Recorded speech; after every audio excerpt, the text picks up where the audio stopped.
बिस्मिल्लाहिर्रहमानिर्रहीम। आज मैं आपको बनाना सिखा रही हूँ गाजर का मुरब्बा। बहुत कम इंग्रेडिएंट से बनता है। मेरी वीडियो को शुरू से लेकर लास्ट तक देखिएगा ताकि आपको अंदाज़ा हो सके कि मैंने ये कैसे बनाया है। बहुत झटपट सी रेसिपी है। तो चलिए अब हम इसको बनाना स्टार्ट करते हैं।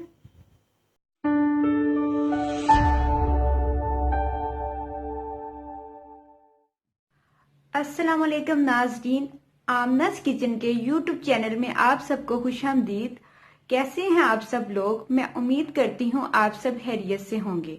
अगर आप मेरे चैनल पे नए हैं तो मेरे चैनल को सब्सक्राइब कीजिए, बेल आइकॉन का बटन प्रेस कर दीजिए। वीडियो अच्छी लगे तो लाइक का बटन प्रेस कर दीजिए और वीडियो को ज्यादा से ज्यादा अपने दोस्तों और अपने रिलेटिव्स में शेयर करें ताकि मेरी वीडियो सबसे पहले आपको जल्दी जल्दी मिल सके। गाजर का मुरब्बा बनाने के लिए हमें किन किन इंग्रेडिएंट की ज़रूरत है, तो मैंने हाफ़ के जी गाजरें ली हैं, उनको मैंने लंबा लंबा काट लिया है। इसके साथ मैंने 100 ग्राम चीनी ली है और कटे हुए बादाम पिस्ते लिए हैं। और इसके साथ मैंने हस्बे ज़रूरत पानी लिया है। पानी सिर्फ आपने गाजरों को गलाने के लिए डालना है, वरना चीनी के साथ ऑलरेडी ही जो है ना गाजर का शीरा पानी छोड़ता है तो वो गाजर नरम हो जाती है, लेकिन हमने थोड़ा सा पानी ऐड करेंगे। तो चलिए अब हम इसको बनाना स्टार्ट करते हैं। जी तो नाजरीन, एक केटल के अंदर मैंने तमाम गाजरों को डाल दिया और चीनी भी इसके अंदर डाल दी है। अगर आप चाहें तो चीनी को कम या ज़्यादा भी इस्तेमाल कर सकते हैं। और ज़्यादा चीनी, अगर आप 4 किलो गाजरें बना रहे हैं तो उसमें 1 kg जो है ना वो चीनी जाएगी। तो इस वजह से मैं इसमें बहुत कम चीनी डालूँगी क्योंकि गाजरें ऑलरेडी मीठी होती हैं। और इसके साथ मैं इसमें पानी डाल रही हूँ। तकरीबन 1 कप के करीब मैंने इसमें पानी ऐड कर दिया है। और अब जब तक चीनी अच्छी सी इसके अंदर घुल नहीं जाती तब तक इसको मैं छोड़ दूँगी। तकरीबन 15 मिनट के लिए इसको रेस्ट पे छोड़ दूँगी और फिर हम इसको पकाएंगे।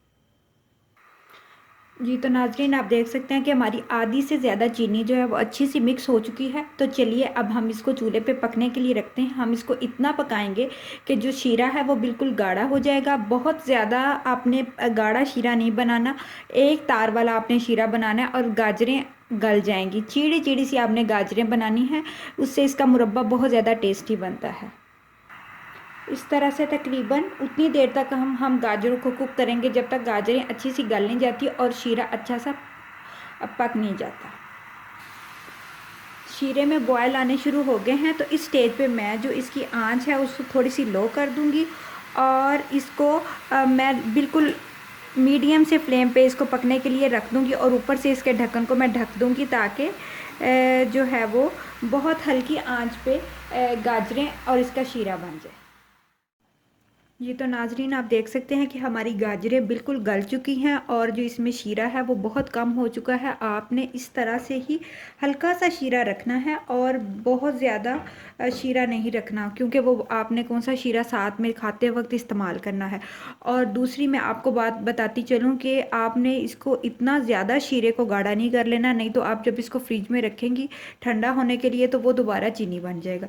बस ये इन एहतियात का ख्याल रखना है। अगर आपको लगे कि आपका शीरा गाढ़ा हो गया है तो आप उसके अंदर एक अदर लीमू निचोड़ लें, तो कभी भी शीरा जो है ना वो दोबारा से कैरेमल जो शीरा होगा वो चीनी नहीं बनेगा। कुछ एहतियातें, और अगर आपका शीरा बच जाए तो इसी शीरे को आप दोबारा भी इस्तेमाल कर सकते हैं, चाहे आप उसमें गाजर का मुरब्बा बना लें या किसी भी मिठाई में आप इसको इस्तेमाल कर सकते हैं। तो चलिए अब बस इसको हम ठंडा करते हैं और फिर हम इसको डिश आउट करते हैं। जी तो नाजरीन, मज़ेदार सा जो है वो गाजर का मुरब्बा बिल्कुल तैयार है। आप इस रेसिपी को घर में ज़रूर ट्राई कीजिए। इस मुरब्बे को ठंडा करें एयर टाइट जार में रख के और सुबह नाश्ते में इसको इस्तेमाल करें। ये सेहत के लिए बहुत अच्छा है और बहुत कम इंग्रेडिएंट से बनता है। तो चलिए अब हम इसको बादाम और पिस्तों के साथ गार्निशिंग करते हैं और फिर हम इसको इंजॉय करते हैं। आप भी इसको घर में ज़रूर बनाइएगा, मुझे कमेंट में ज़रूर बताइएगा कैसा बना। गाजर का सीज़न है तो इससे फ़ायदा उठाइए। अपना बहुत सारा ख्याल रखिए। अल्लाह ताला आपको बहुत खुश रखे। अल्लाह हाफिज़।